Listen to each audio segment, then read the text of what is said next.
In this modern age, Perfect. too many people have lost sight of the true meaning of Christmas. Mom! Hush! Shut up, Ralphie. Hey everyone, Rascal here. And Mama, welcome to Paws On Animation and our holiday podcast. Today we're covering the original and ultimate holiday movie, A Christmas Story. Yes! This movie needs no introduction, but it's going to get one. It's one of the greatest holiday movies of all time, still keeping audiences of all ages watching every Christmas Eve on loop. And so now it's time for Paws to talk about this holiday masterpiece. But before we start, be sure to like, subscribe, and notification with some future podcasts and other Paws videos. yes, and thank you so much for joining us for this special podcast. We really appreciate you. Yes. This movie actually came out in 1983. Yes. And it's a Christmas comedy film directed by Bob Clark and based on Gene Shepard's semi-fictional anecdotes in his 1966 book, In God We Trust, All Others Pay Cash. Yeah. Yes. Now this one we are sure you have heard of. And if you haven't seen it, where have you been? Absolutely. It originally premiered in theaters with a budget of $3.3 million.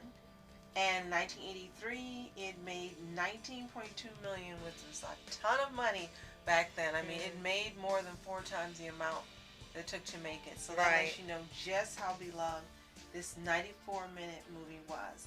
Right. Originally, it was produced by Metro-Goldwyn-Mayer.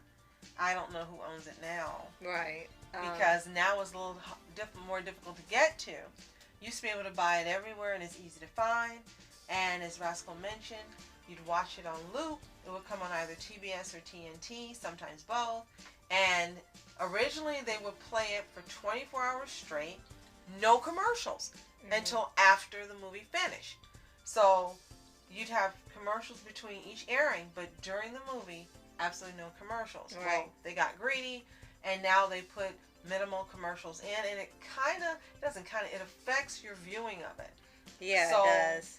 Last year we attempted to buy it, and unfortunately it was sold out completely, and the price is more than double. Right. So this year we'll be watching it on DVD for the first time, owning it, and I'm so happy.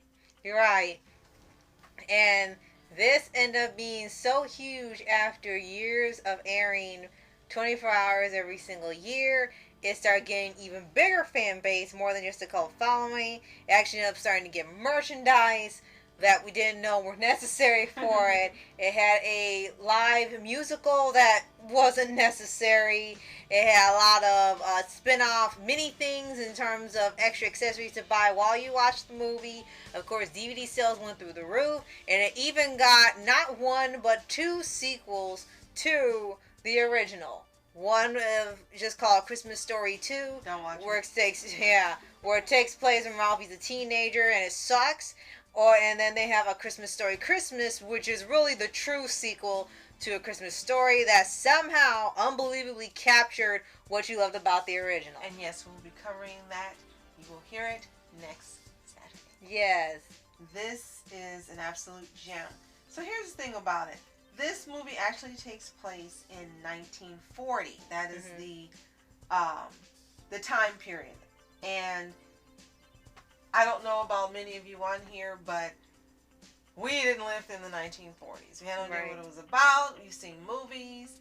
And part of what makes this movie so special, it's being said to show you what just common life was during that time, morals and values of the country, how children were and adults.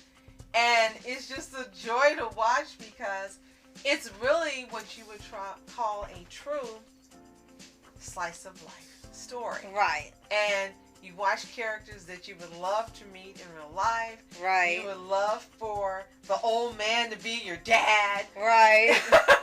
And you would love to see a lot of these things happen in real life. And I think that's what makes it so much fun. Right. Everyone could self-insert themselves watching it.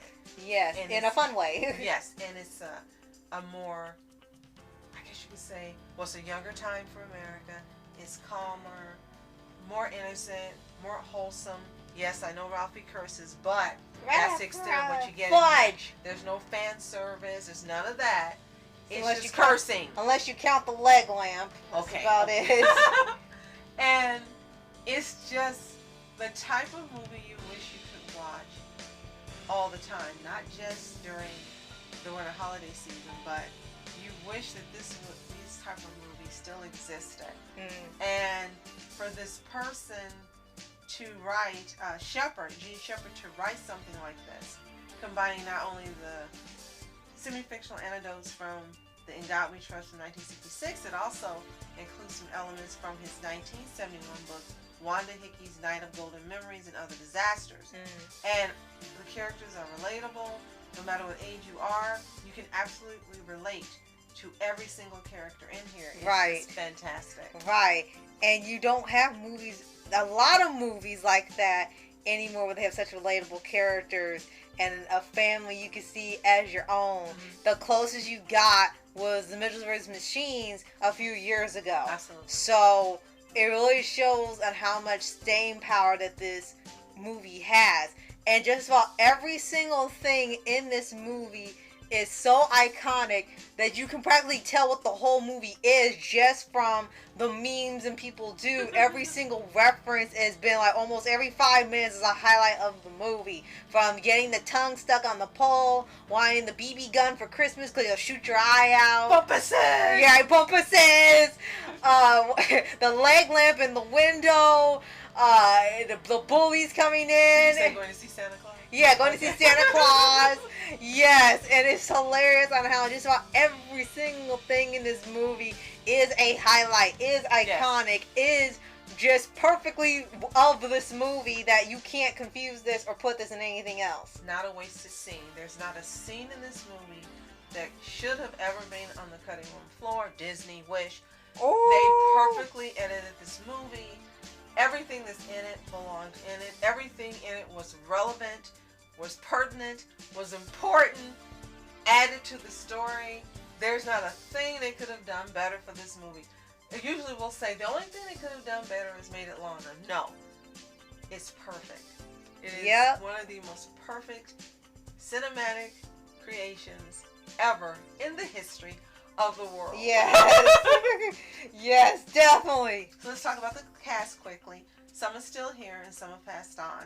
We have Peter Billingsley as Ralphie Parker, Gene Shepard as the adult Ralphie voice, the narrator, and actually the man standing in the Santa Claus line. Oh my gosh. You had Ian Petrella as his brother Randy, his little brother. Melinda Dillon as the mom. You never hear the first name, so Mrs. Parker and Mr. Parker, we know their names now. Right. Darren McGavin as the old man, and you absolutely loved him. Right. Scott Schwartz is Flick. R.D. Robb is Schwartz. Zach Ward is Scott Farkas. Oh my gosh. You have Teddy Moore as Miss Shields, the teacher. Everyone in here was absolutely necessary. And I think what is really fantastic is when they had the true sequel, A Christmas Story, Christmas. All of the friends and everyone returned that was still living. And there's nothing they could have done. Except for the mom. We're not sure why she didn't return. But anyway, in this movie, you get them all. And there are other parts in this movie we have to mention, unfortunately, that have been deemed not appropriate for now. But this is what we see. If you're watching it in the context of when the movie was supposed to take place in the 40s and how things were then, and the comedy it was meant to be, I don't take offense at anything, and I'm not sure how anyone takes offense at anything. The movie is how many years old? Over 40 years old. Yeah, it's decades old. And in the context of when it was made in '83, based on the 40s, people weren't taking offense at it. There's some of the things in it, and now we're so politically correct that something that's meant to bring joy, some people find problems with. Right. One was, I don't think anyone cares about him swearing profusely because they edited it out with other words. And you just knew what was happening. It was like, it was like an old cartoon. But two of the things that people are really concerned about. One is when they go at the end of the movie to the Chinese restaurant to eat. Yeah. That's what happens with the purposes. Right. Right. And this was a huge thing because they actually pointed out in the musical. Go ahead. And I can't say I'm going to begrudge people how they feel, but taken in the context of what the movie was, every part of this movie is still funny. I don't think, well, I can't speak for others. We don't take this as being the holy grail of how life is supposed to be now. Mm-hmm. This is the 1940s America. Yeah, that it takes place in. And that just represents the 40s. Many things have changed. Many things no longer happen. But to think that someone wants to go back and change what made this movie special and say it should be corrected, then it's no longer the same movie. And that's what a lot of movies made by Disney, MGM, and others. Some of them are so offensive that they shouldn't even be shown anymore. Some of them just have elements that were indicative of the time. Right. And some of them have things that you watch and go, okay, that's not right, but we know people wouldn't do this now. And that's how I look at that particular scene in the movie. Right. Everyone has a right to see it as they feel, but I love this movie, and I'm watching it in the pretense of being in 1940s USA. Right. And it's so weird when you hear that these end up being complaints, because I think it didn't happen until like a few years ago, and I mean within 3 to 4 years. Because as we said, there's been a musical stage play they had live on TV we actually did watch, and that wasn't as enjoyable because they were trying to make it more commercial, more Broadway. It lost the innocence trying to make all the iconic parts of the movie even more iconic by making more modern and making more songs on them, and it took away the parts that you enjoyed of the movie. And then that part was addressed near the end when they go to the restaurant. Kendra makes an appearance as the head of the restaurant, and the waiters sing in perfect harmony, perfect English, immaculately singing Jingle Bells and Deck the Halls and things. And he even states, "Oh, these are all my sons.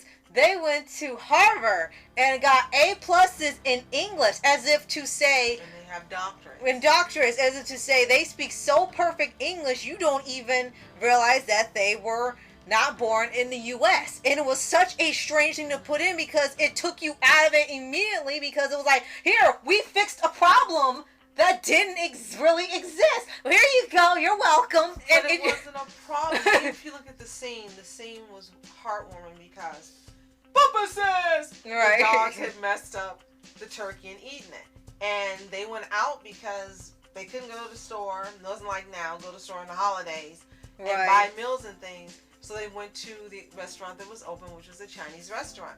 And the owners were happy to have them there. Not only did they make money, but they wanted to celebrate with them. Mm-hmm. And they tried to sing songs to make them feel happy. You had where the duck's neck was on, and they cut it off. Right. And they didn't want to make her feel squeamish. And they were trying to make them happy. And then they, in turn, were trying to make them happy for being accommodating to them. It was heartwarming because both groups of people just wanted to celebrate the holiday and be joyful together. And that's what the scene was about.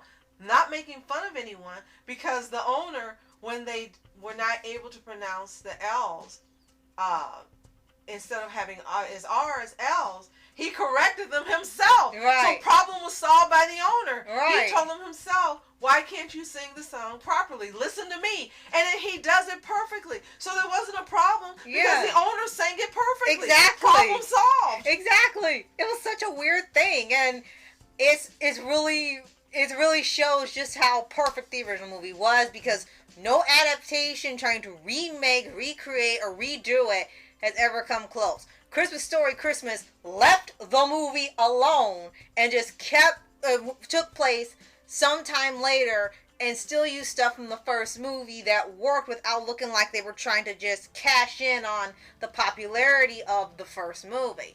And I think that's why the original movie is still timeless to this day. Even some people have a few issues with it now, it doesn't change that it's become a household name for the holiday. You still want to see Ralphie get that BB gun every single year, even though you know he's going to get it. Yes. You still want to see him try to sneak and subliminally message people to get him the BB gun. Tell him trying to tell Santa he wants, only tell him you'll shoot your eye out. And you still want to see him get his Annie Oakley decoder. Yes. And get screwed over. Right. Get a crummy commercial. Son of a bitch. So, just so you know how love this is, in 2007, AOL, yeah, we know, ranked the film their #1 Christmas film of all time. IGN ranked the film the top holiday-themed film of all time. In 2012, a Marist poll named the film the favorite holiday film in the U.S. In 2019, a poll commissioned by Tubi TV and conducted by OnePoll also ranked the film Best Holiday Movie Ever. A Christmas Story received a nomination for Best Digital Comedy and won Best Digital Animation Family at the 2023 Golden Trail Awards. Oh my gosh. So yes, none of that has changed people's enjoyment of it. Last thing I want to mention, one of two things. You mentioned about the merchandising. So I'm going to read this because it's really interesting. Yeah. We didn't know about this. In August of 2011, Zach Ward, who plays Scott Farkas, and you know who got his butt beaten by Ralphie, he sued Warner Brothers and Enesco over merchandising for the film after the company authorized a figure resembling his character from the film without his permission. And it was revealed that when he signed on to play that character, he didn't receive any merchandising rights because of a mishap with his contract. So the lawsuit was dropped in 2012 after Warner Brothers revealed that the figurine showed a generic face that was used on him since 2006, but again in 2012, Ward sued Warner Brothers again over his image after attending the annual Christmas Story charity fundraiser, and the fan handed him a board game with his name, his face on it. Oh boy. And they settled the lawsuit 3 days later. Oh my gosh, okay. Good for you, Zach Ward. And the last thing I want to mention is that there is no way, I don't see any movie topping this movie, and I'm going to say for decades to come. They would have to have a perfect script, a perfect cast, a perfect plot, a perfect soundtrack, a perfect setting, a perfect story, a perfect... It would have to be perfect, 100% perfect, to surpass this movie. 1983, this is 2024, and it's still going strong. Yeah. And the funny thing is, when it originally was released, it was seen as a sleeper film. Yeah. It was released in November of 1983. Right. And now, it's like the Iron Giant, where you got people that find this movie so beloved decades later and are still praising just how incredible it was and how ahead of its time it was in terms of the story and everything, and analyzing it deeply and just what makes it so fantastic. And you can explain all you want, it's great, and you find all these details all throughout the movie, but really it's one of those things where there's not enough time in the world to explain what's so fantastic about the movie. You just have to watch it to experience it. Yes, and after that, we know you've seen A Christmas Story. Let us know what you think in the comments below. What are your favorite scenes? Who's your favorite character? Tell us how many times can you guesstimate, or do you know you've seen this movie? Let us know. Right. If you haven't seen it, I don't know what rock you've been under. Right. Watch the movie, come back and thank us later. And stay tuned for A Christmas Story Christmas that'll be out the following week, because if you haven't seen that one, you are missing out. We resisted, finally caved in, and man, are we happy. Right. And if you haven't already, subscribe for updates and videos of favorite anime series, anime shows, all things animation, with some live action and holiday stuff. Yes, and thank you so much for taking time out of your holiday season and your busy life to join us for this special podcast. We appreciate you so much. Be sure to like it and share it. Not only so others can enjoy the holiday season, but it also helps out our channel a lot. Thank you so much. So, thank you so much for watching Mask Entertainment. And I'm Mom Entertainment. Have a fantastic day. Peace. Bumper